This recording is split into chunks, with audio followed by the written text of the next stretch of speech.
Welcome to today's vlog. I am so happy to see you here. I am currently in Goeunsa Temple. It is located in Uiseong, a city here in Korea. Can you hear this? Exactly. Let's enjoy some time in a temple.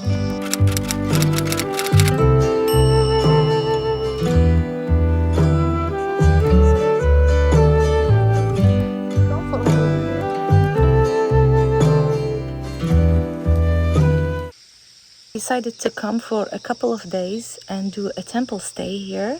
So we're gonna spend 2 nights. Actually, this is our second day. We arrived yesterday. I'm gonna include some clips here of our arrival. We literally just changed into the clothes they gave us.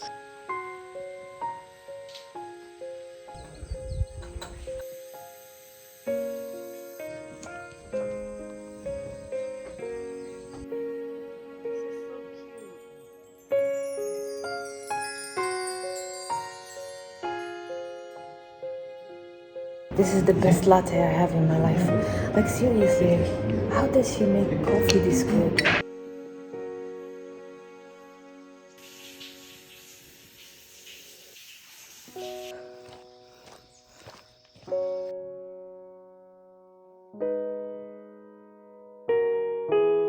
Today we woke up super early. We woke up at 5:30. It was so gorgeous, so beautiful to see the mountain covered. It still is covered in that mist cloud. It's like we are in the clouds right now, and it was really gorgeous. I did my makeup outside. It was so good. And we had to wake up super early in order to have tea with the Grand Master here. I asked him, how can I learn how to detach? All the source of our suffering comes from attachment, actually. Getting attached to our identity, attached to who we are supposed to be, attached to other people's opinions, attached to materialistic things. I need the house, I need a car, like all the luxury I can afford, which is fine. I'm not saying that I need detachment from these things because I hate these things. I actually love them. I love everything I just mentioned. But when they become source of suffering, meaning if I don't have them, I suffer, or I don't feel like I'm worthy unless I have those things, then it's a problem. And actually, the irony of life is that the less you are attached to those things, the more they come to you, the more abundant you become, because you already feel abundant, so you attract more abundance.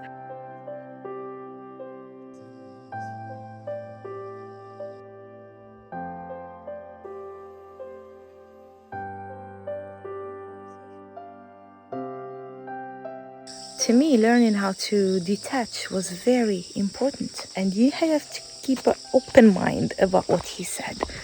He said that emptiness is form and form is emptiness, meaning we don't really exist, but we exist at the same time. He said that life is like a dream. The real us is not our name, our age, our nationality. The real us is the one having the dream. So, once we realize that actually we are not here, that this is just a dream, then you detach from everything, because all of this is temporary. Nothing is gonna last.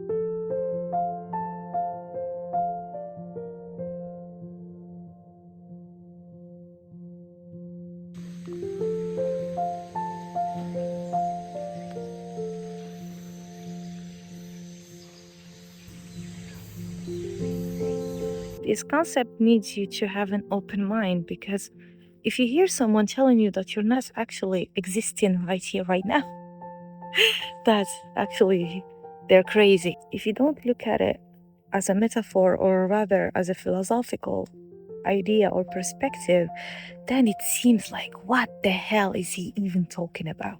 What does it mean I'm not really here? But if you just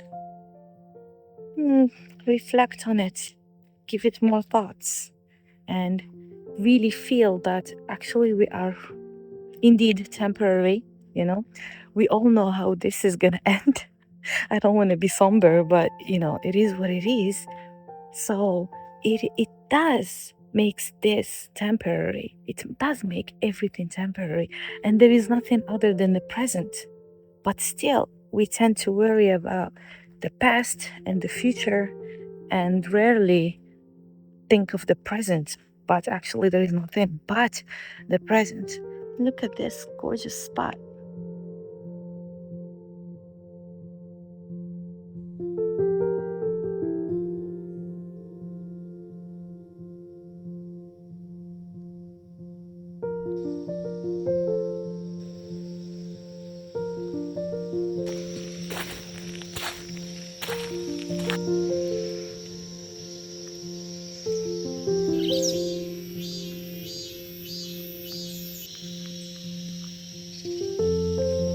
The gate, you find it at the entrance of every temple.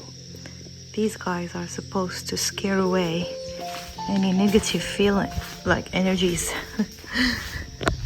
They scare them away so that they don't enter the temple. Oh, look at that cute bird.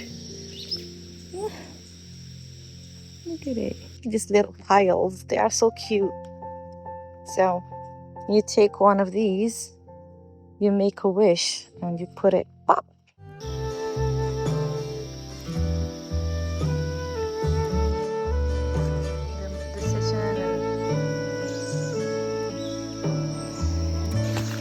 This is one of my favorite spaces here in the temple.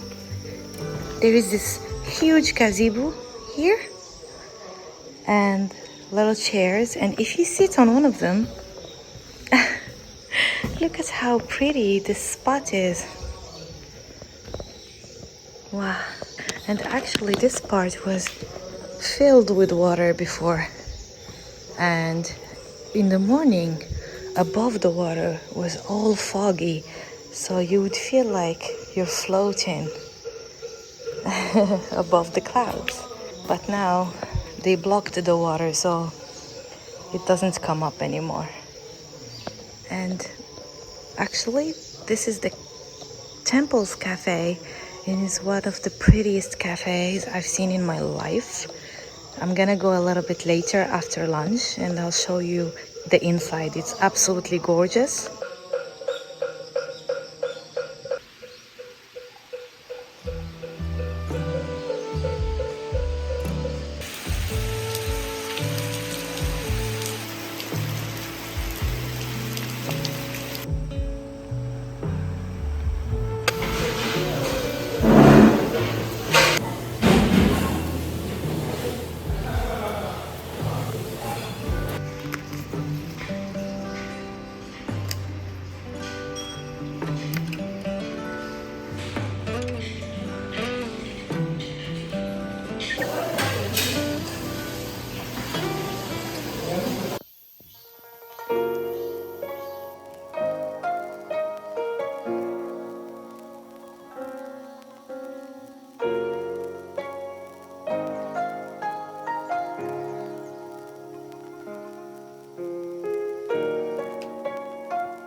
Rock salt. It's quite expensive.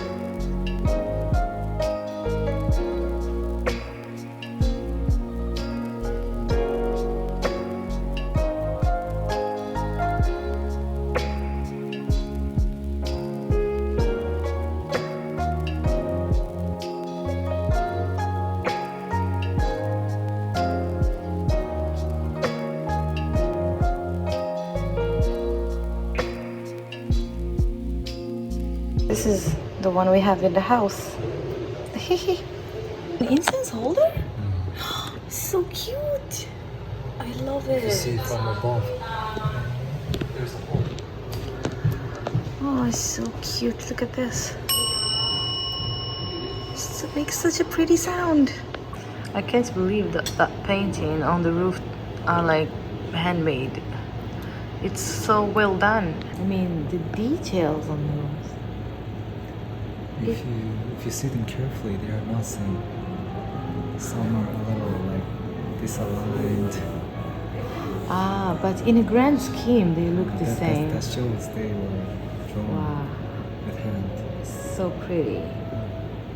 And also the combination of color is just so amazing. What the headmaster told me about, in order to be detached, you need to think about the fact that you're not here really. It's not you're not here. You don't exist. I don't exist. To me, it's the same. That idea, how does it translate in your mind? I don't have to translate it. You take it literally. How can you take it literally? Because it makes sense. How does it make sense? You're here. There is me, and there is me, I think, who is me. I sure exist here, but perceived me is really just perceived concept. Who you think, or who you think you're supposed to be, that's the attachment itself. Exactly. Yeah.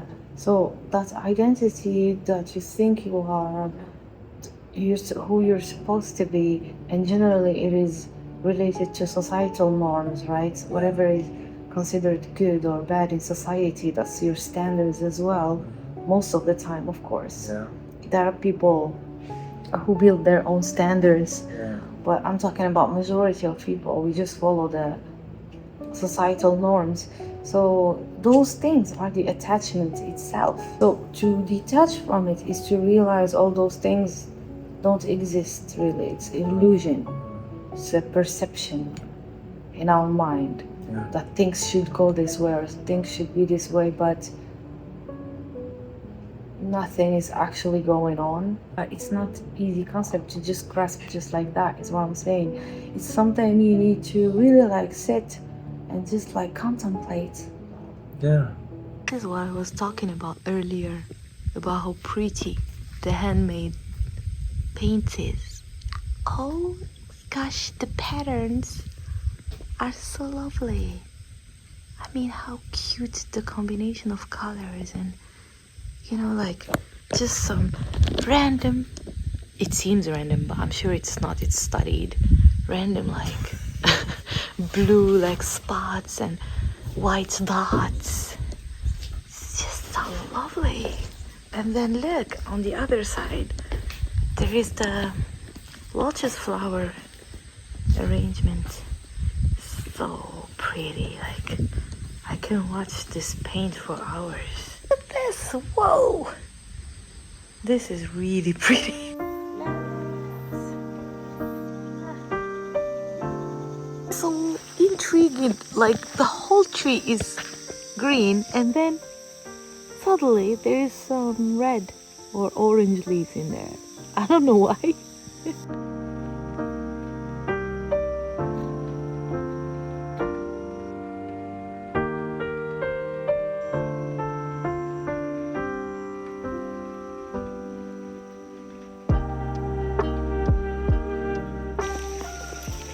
Wow, I didn't think it would feel like this. It feels good, it's addictive. It's like those short-haired puppies. That's right, or some like plushies that you squeeze. Perfect picnic spot. Seriously. I have no idea when is the last time I walked barefoot on the grass. I think it's years and years back. I forgot how it feels like to have your feet on the grass. If I had my own garden in my house, every morning I would do this. First thing I would walk on the grass because it has so many benefits, right, baby? Yeah. And you're gonna scream when you see the mantis, right? Oh no, why did you say that? Is there gonna be a mantis here? Never know. You're ruining it for me. If I see a mantis, I'm gonna run.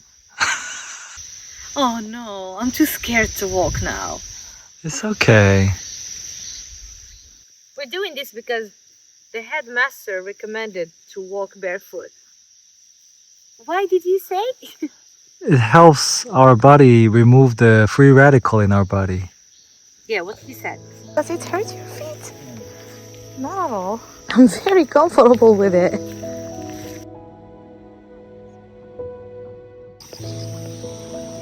Does it still hurt or did you get used to it? Still hurts, but I just decided not to complain. You just ignore it. Me, I'm cruising. Rubbing my eczema. Yeah, rubs the eczema so good. Oh, it's not a butterfly, it's a dragonfly. Hello. I'm passing. Oh, it's so pretty. Thank you. See you later. Wow. Whoa. Why it's so pretty. Okay, now this is a little scary. I don't like these passages like this. I know they are large enough, but somehow they feel very thin to me. And I'm always scared I'm gonna drop my camera in there. Well, if you're watching this vlog, that means I didn't. Look how huge this wish tower is. It's very big. A lot of wishes. I even put one here, remember? I put my wish in this one. Honestly, I don't even remember what wish I put in there. I don't know, so I can't say, oh, it works actually, because the wish came true. I always have so many wishes and they always change depending on my mood, depending on the season. So I don't know what wish I placed in there. So I can't tell if they work. Anyway, it's all about faith. This giant trees just got broken. Peace of mind, happiness of the world.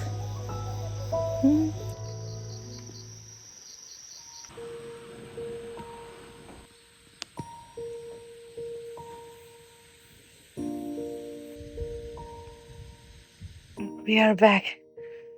Oh my god, it was really tough actually. There were a lot of stiff roads and stuff, so I'm very grateful for my sprinting because I could endure it. Before, I'm not gonna lie, I think I would have like huffed and puffed and rested every 2 seconds because of my lack of resistance to, like things like hiking or whatever something is too cardio. I couldn't do it, but thanks to sprinting, it was hard, but it was very doable.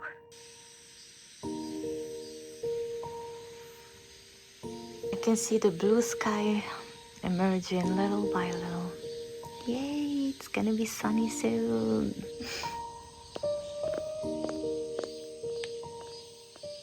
This sound I'm gonna miss. This is the typical sound of summer. Like we decided that, ooh, look at the messy room. We decided to do a temple stay next time when it's spring. I think the mountain is gonna look gorgeous with a lot of like cherry blossoms. If you're in a country where a temple stay is available, I think it would be a good idea to try it because it's much cheaper than a hotel. Yes, it's not luxurious like a hotel. There is no bed or TV or anything like that, but the view you get, the experience you get, the calm quietness, it's just so worth it. I meditated, I took a walk, we went to a cafe, we talked for 3 hours with the headmaster, we had lunch, and there's still plenty of them. It feels like we lived 2 days in one day. It feels so long. Yes, we woke up at 5:30. Maybe that's why. But yeah, because there isn't really a lot to do in the temple. So all you do is those slow activity and it makes the day slower. And the good thing is that we are similar, so we don't get bored, right?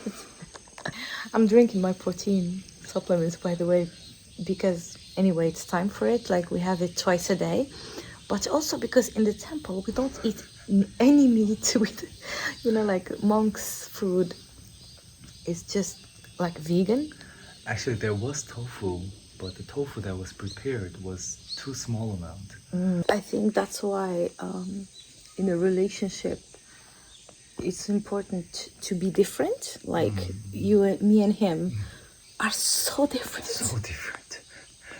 Tell them about what we chose Yeah. from the ceiling. We were laying on this like floor, and I looked at the ceiling and I was like, which flower would you go for? The orange or the blue? Well, he chose the orange, but guess what? I would choose the blue. We always choose different things. Like if I say I like A, he likes B, etc., etc. That's how we are. Yeah. Introvert, extrovert, etc., etc. But the thing is, we are so similar when it comes to life principles or life philosophy or what we like to do as activities. The balance, between quietness and also like active, dynamic lifestyle. Like we like going to the trendy places and, like where the young vibe places. But we also like coming here and just emptying our mind. In a partner, it's important to be different because you complement each other. Like I take him more out of his comfort zone, and he also teaches me to be more grounded. So when you're different, you complement each other. Like you teach each other stuff, right? You change each other in a positive way. But it's also important to be similar and to agree in the big pillars of life, I think, because if you're different even in your principles and your values, then I'm not sure if it's gonna be as smooth as if someone who share the same beliefs and thoughts. But I don't know. I can't judge. I only got married once. Better. So I can't really say like I'm some, some like professional couple thing. I don't even know what I'm saying. I just felt like sharing this, and I just shared it. And it became noisy because new people arrived.